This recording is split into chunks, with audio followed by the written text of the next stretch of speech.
Hello learners, welcome again to another shorts video. Okay, দেখো দুটো sentence আছে। আজকের শর্টসটা বেসিক্যালি কনজাংশনের উপর। দেখো, even though she spoke to me rudely but I will be polite to her. যদিও সে আমার সাথে খারাপ আচরণ করেছে, খারাপ ভাবে কথা বলেছে, তা সত্ত্বেও আমি তার সাথে পোলাইট ব্যবহার করব। Although she was responsible for the accident but nobody blamed her. যদিও সে অ্যাক্সিডেন্টের জন্য দায়ী, কিন্তু কেউ তাকে দোষারোপ করলো না। দেখো, যারা জয়েনিং শিখছে তাদের জন্য খুব ইম্পর্টেন্ট। দেখে রাখো, এখানে কোনো, আমি তো দেখে পরে কোনো এরর আমি খুঁজে পাচ্ছি না বা ভুল পাচ্ছি না, কিন্তু একটা জিনিস মনে রাখবে কনজাংশনের ক্ষেত্রে, যদি কখনো ইভেন দো, দো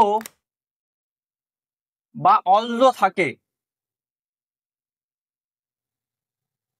তাহলে এদের সাথে কখনো বাট ইউজ হবে না। এদের সাথে কখনো বাটের ইউজ হয় না। এদের সাথে সবসময়তে ইয়েট ইউজ হবে। কি ইউজ হবে? ইয়েট। তাহলে এখানে সঠিক অ্যান্সার কি হবে? ইয়েট। আরেক ক্ষেত্রে জেনে রাখো যে সবসময়তে ইয়েট লিখেও আমরা জয়েন করতে পারি, অথবা আমরা অনলি যদি এখানে একটা কমা দিয়ে দিই তাও আমাদের জয়েনিংটা ঠিক হবে। Thank you.